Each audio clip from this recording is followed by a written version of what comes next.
So hi, I'm Miss Landry. Welcome to third grade. I teach Bible and handwriting for my homeroom class, and I teach all of third grade math, science, and heritage studies. So my contact information, my email address is slandry@covenantlionsHoma.com. These are my Google Classroom codes, my homeroom Bible class, homeroom handwriting.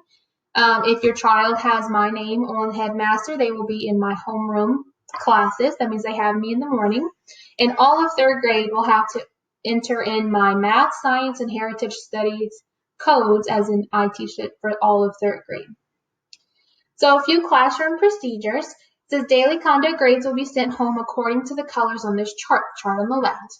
Parent signature required. So every student starts off on green. They're ready to learn. We can move up with good choices and super student throughout the day, or unfortunately we can move down to think about it, teacher's choice, parent contact. Think about it. Usually we think about what we did, if we changed it, and we go right back up to ready to learn. Teacher's choice can be anything from filling out a paper about what they could have done differently, and if they fill that paper out, we usually move back up. In the past, we've done they've lost PE time if they couldn't get it together, or sitting somewhere else for lunch. We're going to see what we can do this year. Parent contact, obviously, I will contact the parent if need be.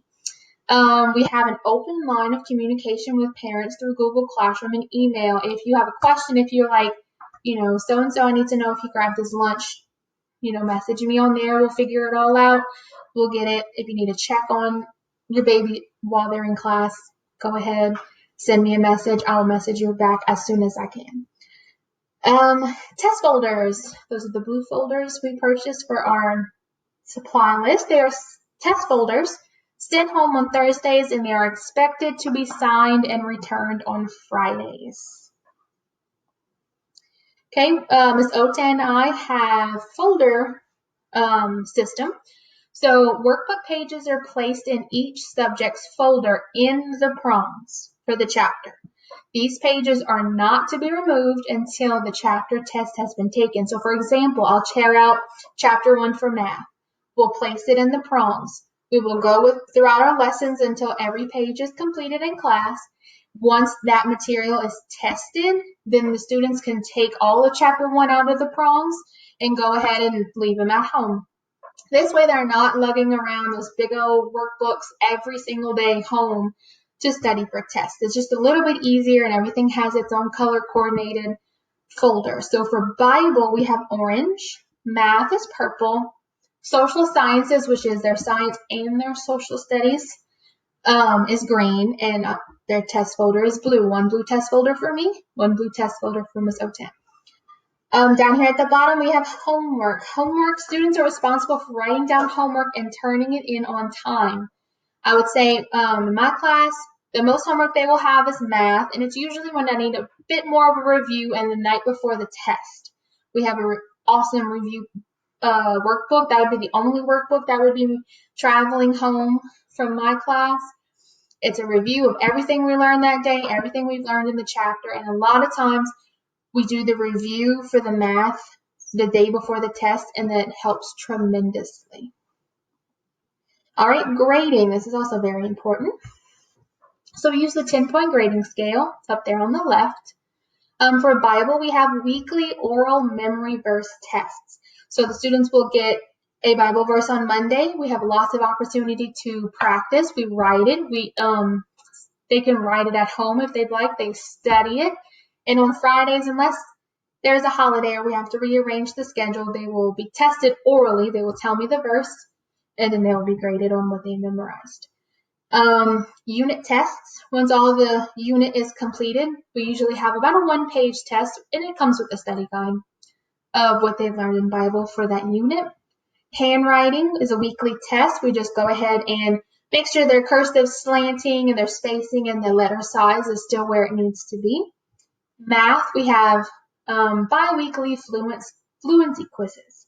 So we'll start off with addition, to subtraction, multiplication, then further on with division and telling time, and all those things we'll just it'll advance when their chapters advance. So it'll go along with their chapters. Sometimes we have math projects along with chapters, and of course the chapter test. Heritage Studies, which is our social studies for this curriculum. We have study guide, classwork, grades, so they'll get a classwork grade for completing their study guide. Usually we have all of their materials completed for the chapter. We fill out the study guide. We make sure the answers are correct. They'll get a grade for that. Then sometimes we have projects and, of course, chapter tests. Science is the same exact way. Study guide, classwork grades, projects, chapter tests. Now, I'll put stars next to Heritage Studies and Science. The way those subjects work, they're only a semester long, so we have to flip-flop between. So they'll never be learning Heritage Studies and Science at the same time. We'll do 2 weeks of Heritage Studies, then 2 weeks of Science. 2 weeks of Heritage Studies, 2 weeks of Science. Just so that we're intertwining everything and they're continuously learning each subject. That way they're not going to be left behind. And I try to make it easy so they don't get confused on which chapter we're in. The study guides I've made for Heritage Studies are kind of like a flip book. The study guides for Science are more of a one-page brochure. Students last year kind of liked how it was a little bit different than just regular paper study guides. They caught on pretty quickly. Okay, I know this is a lot of information, so you can go ahead and stop the video where you need to, write things down. I'm really excited to meet you, and I cannot wait to get the school year started. See you soon.